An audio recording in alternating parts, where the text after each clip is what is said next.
नमस्कार साथियों, स्वागत है क्रैक तक पर। मैं हूं राजेश यादव और आप हैं मेरे साथ। तो मैं आज एसआई के हिंदी क्वेश्चन करवाने वाले हैं जो आने वाली आगामी परीक्षाओं में महत्वपूर्ण होंगे। तो देर किस बात की, चलिए स्टार्ट करते हैं। क्वेश्चन है दिया गया, काव्य रीत के कितने भेद हैं? तो इसका राइट आंसर हो जाएगा काव्य रीत के 3 भेद हैं।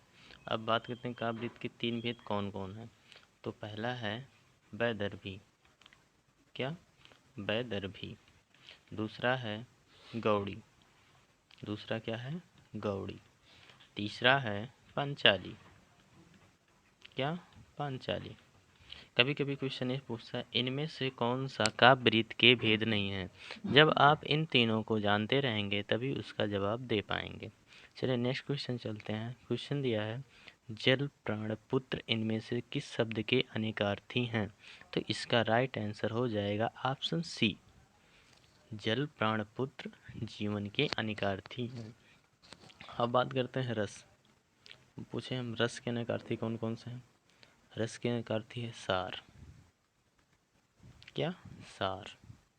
और क्या है? स्वाद। स्वाद। जल। जल। और क्या है? आनंद।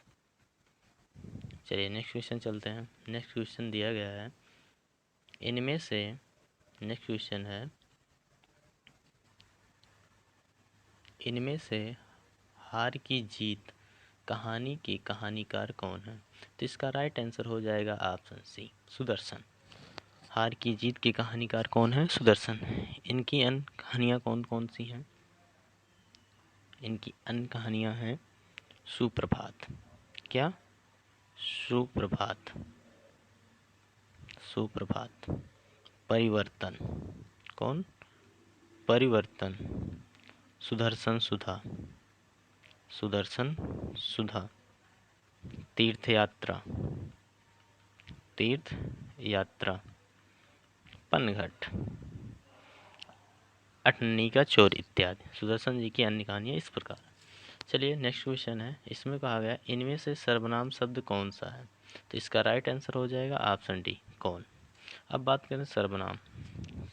सर्वनाम के भेद। सर्वनाम के कितने भेद होते हैं? 6 भेद होते हैं। 6 भेद। कौन कौन? पुरुषवाचक। पुरुषवाचक सर्वनाम। निजवाचक सर्वनाम। क्या?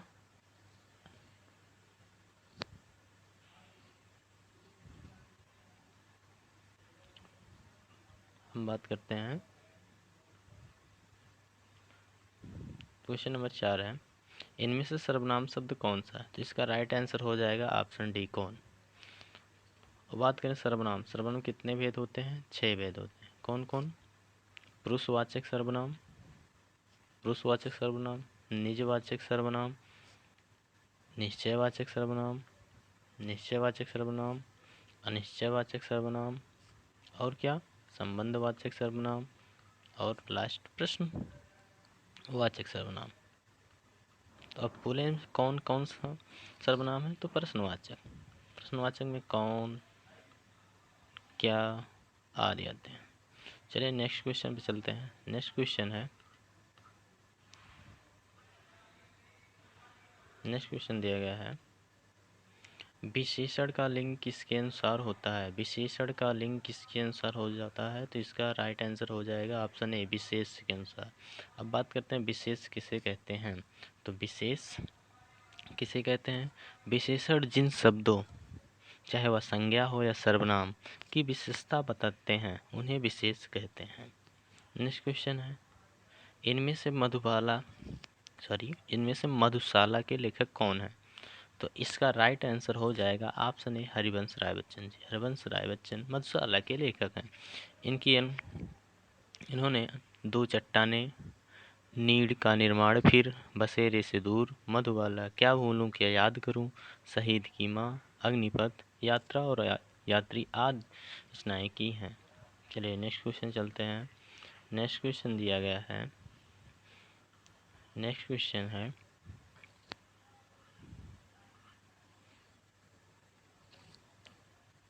नेक्स्ट क्वेश्चन दिया गया है, आदरणीय व्यक्तियों के लिए हमेशा किस वचन का प्रयोग होता है? तो आदरणीय व्यक्तियों के लिए हमेशा बहुवचन का प्रयोग किया जाता है। इसका राइट आंसर ऑप्शन बी हो जाएगा। चलिए नेक्स्ट क्वेश्चन चलते हैं। नेक्स्ट क्वेश्चन दिया है, क्या है नेक्स्ट क्वेश्चन? नेक्स्ट क्वेश्चन क्या है? Question number 8। क्वेश्चन नंबर 8 दिया है, इनमें से विभत्स रस का अस्थायी भाव क्या है? तो विभत्स रस का अस्थायी भाव जुगुप्सा है। अब हम बात करें उत्साह किस रस का अस्थायी भाव है? तो वीर रस का। किसका? वीर रस का। वीर रस का अस्थायी भाव उत्साह है। शोक किसका है? करुण रस का। किसका? करुण रस का। करुण रस का अस्थायी भाव क्या है? शोक है। और क्वेश्चन नंबर नेक्स्ट है 9। इसमें मातृहंता में कौन सा समास है? तो मातृहंता में कौन सा समास है? तत्पुरुष समास। अब बात करें समास की। समास कितने प्रकार के होते हैं? 6 प्रकार के। कौन कौन? कौन कौन समास? अव्ययी भाव समास, तत्पुरुष समास, द्विगु समास, द्वंद्व समास, बहुब्रीहि समास, कर्मधारय समास। चलिए नेक्स्ट क्वेश्चन पे चलते हैं। नेक्स्ट क्वेश्चन है, मैं खाना खा चुका था। इस वाक्य में कौन सा भूतकालिक भेद है? तो इसका राइट आंसर हो जाएगा ऑप्शन ए, पूर्णभूत। नेक्स्ट क्वेश्चन है, इनमें से शुद्ध शब्द कौन सा है? इसमें तो इसका राइट आंसर हो जाएगा ऑप्शन ए, विद्यावाचस्पति शुद्ध रूप है और बाकी सब गलत है। चलिए नेक्स्ट क्वेश्चन है, क्वेश्चन नंबर 12 है। पूछ रहा है, हिंदी शब्दकोश में छ का क्रम किस वर्ण के बाद आता है? तो इसका राइट आंसर हो जाएगा ऑप्शन डी। अब बात करें छ। छ एक क्या है? संयुक्त अक्षर है। क्या है? संयुक्त अक्षर है। संयुक्त अक्षर है। संयुक्त अक्षरों की संख्या कितनी होती है? 4। कौन कौन? एक छ तो है ही, एक हो गया त्र, एक हो गया ज्ञ, एक हो गया त्र। अब छ किस किस से मिलकर बना है? आधा का और सा से मिलकर बना, कट्टी सा। और त्र आधा ता और रा से मिलकर बना है त्र। ज्ञ जा प्लस आधा जा या, श्रा आधा सा। ठीक। अब पूछे संयुक्त अक्षर की संख्या कितनी है? तो 4 बताएंगे। ठीक। चलिए नेक्स्ट क्वेश्चन पे चलते हैं।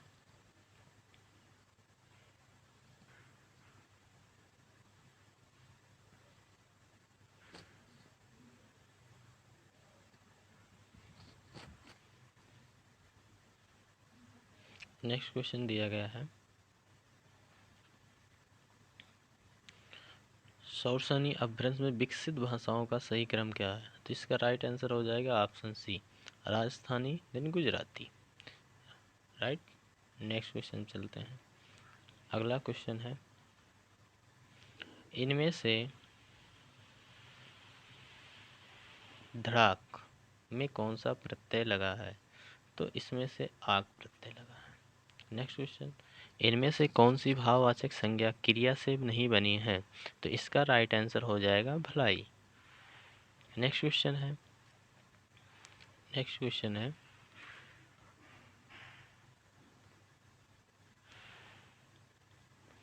जो बहुत मंद गति से कार्य करता हो उसके लिए इनमें से उपयुक्त शब्द कौन सा है? तो इसका राइट आंसर हो जाएगा ऑप्शन ए, मंथर। जो बहुत मंद गति से कार्य करता हो उसे उसे क्या कहते हैं? मंथर। अब बात करते हैं नेक्स्ट क्वेश्चन 17। द्विज का अनिकार्थी क्या है?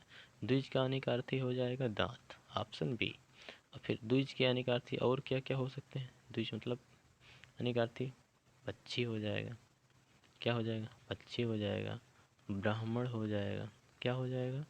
ब्राह्मण हो जाएगा। चंद्रमा को द्विज बोला जाता है। ठीक। चलिए नेक्स्ट क्वेश्चन चलते हैं। नेक्स्ट क्वेश्चन है,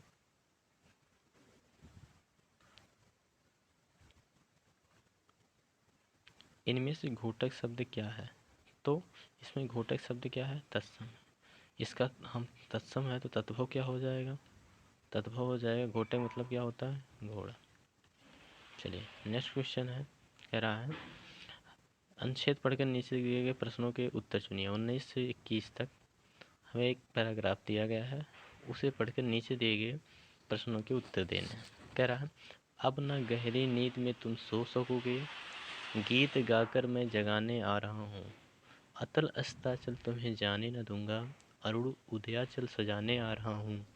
कल्पना में आज तक उड़ते रहे तुम, साधना से रहकर मुड़ते रहे तुम। तो इसमें कह रहा है उपयुक्त काव्यांश में गहरी नींद में सोने का क्या अर्थ है। गहरी नींद में सोने का अर्थ मतलब है बेखबर होना, किसी बात की चिंता ना होना। नेक्स्ट क्वेश्चन है, कह रहा उपयुक्त गद्यांश के अनुसार कवि लोगों को कहाँ नहीं जाने देगा। तो इसका राइट आंसर हो जाएगा कवि कहाँ नहीं जाने देगा, पतन की राह पर। नेक्स्ट क्वेश्चन है उपयुक्त काव्यांश में कवि किस तरह के व्यक्तियों को संबोधित कर रहा है।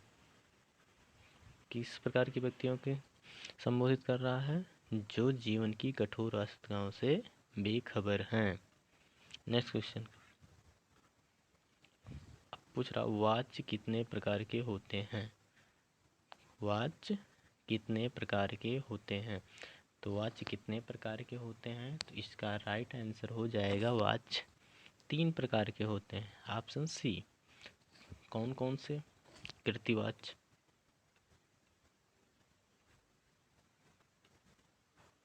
कर्तृवाच्य, कर्मवाच्य, तीसरा क्या भाववाच्य। अब कोई भी पूछे वाच्य कितने प्रकार के होते हैं, 3। कौन कौन, कर्तृवाच्य, कर्मवाच्य, भाववाच्य। नेक्स्ट क्वेश्चन है अल्प आयु में कौन सा प्रत्यय है। तो अल्प आयु में कौन सा प्रत्यय है, आयु प्रत्यय है। नेक्स्ट क्वेश्चन इनमें से कौन सा प्रकार वर्तमान काल का नहीं है। तो सम्मान वर्तमान, सभ्याबोध, तत्कालीन, आसन्न बोध। यही नहीं है, डायरेक्ट भूत ही दिखा रहा, तो ये हो जाएगा। नेक्स्ट क्वेश्चन है क्वेश्चन नंबर 25 है मूल अकर्मक धातुओं के साथ प्रत्यय जोड़कर बनाई गई क्रिया कौन सी धातुएं कहलाती हैं। तो इसका राइट हो जाएगा साधित सकर्मक धातु। नेक्स्ट क्वेश्चन है निम्नलिखित में से कौन सा उपसर्ग उर्दू का नहीं है। तो इसका राइट आंसर हो जाएगा ऑप्शन सी उन उपसर्ग उर्दू का नहीं है, और बाकी खुश, कम, गैर सभी उर्दू उपसर्ग हैं।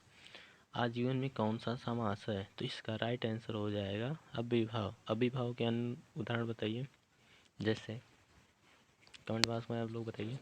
आमरण, क्या आमरण,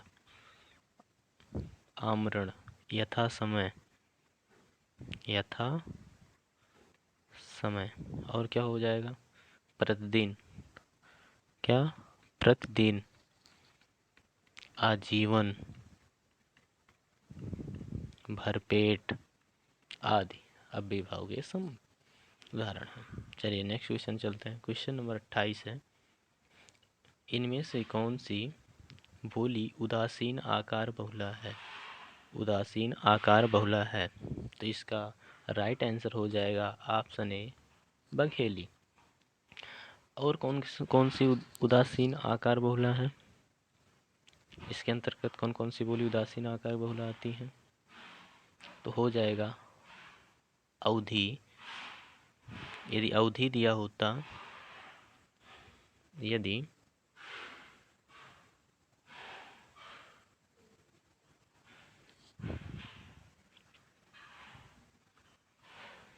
क्वेश्चन है इनमें से कौन सा उदासीन आकार बहुला है। तो इसका ऑप्शन ए हो जाएगा। और बात करें उदासीन आकार कितने होते, एक बघेली होती है, क्या होती है बघेली, और एक क्या होती है अवधि। यदि बघेली ना देकर अवधि दिया होता तो अवधि राइट आंसर हो जाता। और फिर आकार बहुला कौन कौन से, खड़ी बोली है, दक्खनी है, हरियाणवी है।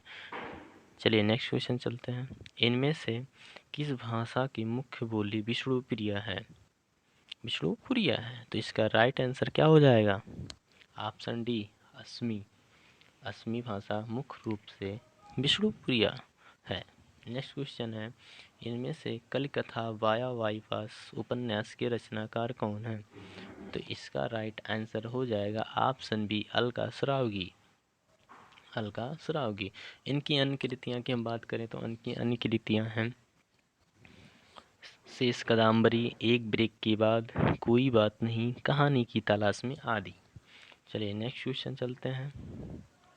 क्वेश्चन है इनमें से पार्थिव शब्द के लिए उपयुक्त वाक्य क्या होगा। पार्थिव शब्द जिसका संबंध पृथ्वी से हो। राइट आंसर क्या हो जाएगा? सही उत्तर ऑप्शन डी, जिसका संबंध पृथ्वी से है। चलिए नेक्स्ट क्वेश्चन चलते हैं।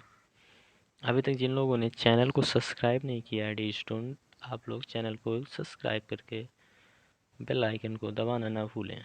चलिए नेक्स्ट क्वेश्चन चलते हैं। विरोधाभास अलंकार निम्नलिखित में से किस अलंकार की श्रेणी में आता है? तो इसका राइट आंसर हो जाएगा ऑप्शन ए, अर्थालंकार। विरोधाभास अलंकार किस अलंकार की श्रेणी में आता है? अर्थालंकार। चलिए नेक्स्ट क्वेश्चन चलते हैं। क्वेश्चन है 33। कृष्ण सोबती को साहित्य अकादमी पुरस्कार उनकी किस कृति पर दिया गया? तो इसका राइट आंसर हो जाएगा ऑप्शन सी, जिंदगी नामा 1979 ईस्वी। नेक्स्ट क्वेश्चन है 34 नंबर। इनमें से अभिनव गुप्त का प्रमुख दार्शनिक मत, इनमें से अभिनव गुप्त का दार्शनिक मत क्या है? तो इसका राइट आंसर क्या होगा? इसका राइट आंसर हो जाएगा ऑप्शन ए, शैव। अभिनव गुप्त का प्रमुख दार्शनिक मत क्या है? शैव है। 35 नंबर क्वेश्चन दिया है, एक हाथ से ताली नहीं बजती मुहावरे का अर्थ क्या है? तो इसका सही उत्तर हो जाएगा, झगड़े में दोनों पक्ष दोषी होते हैं। एक हाथ से ताली नहीं बजती मुहावरे का अर्थ है झगड़े में दोनों पक्ष दोषी होते हैं। चलिए नेक्स्ट क्वेश्चन देखते हैं। नेक्स्ट क्वेश्चन है 36 नंबर। द्रुत विलंबित में गणों का क्रम क्या है? द्रुत विलंबित में गणों का क्रम क्या है? तो इसका राइट आंसर ऑप्शन सी हो जाएगा, नगड़ भगड़ भगड़ रगड़। नेक्स्ट क्वेश्चन है उपविराम का चिन्ह इसमें से कौन है? तो इसका सही उत्तर हो जाएगा ऑप्शन ए। अब बात करते हैं योजक चिन्ह की।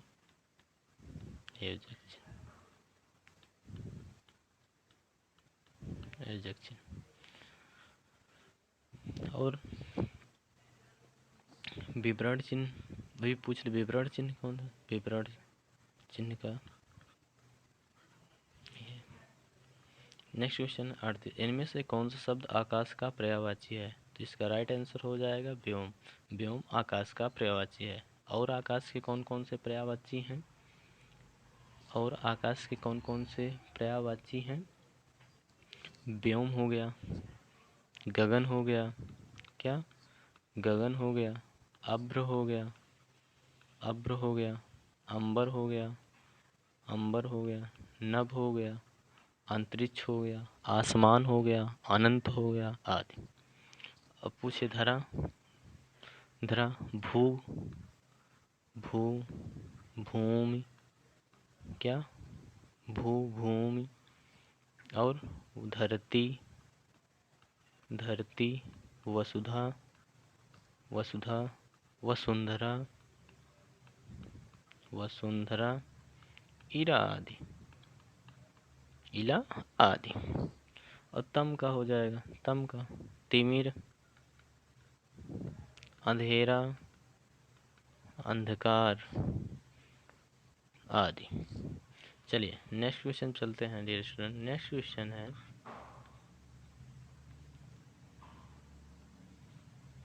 विखंडनवाद का सिद्धांत निम्नलिखित में से किसने दिया?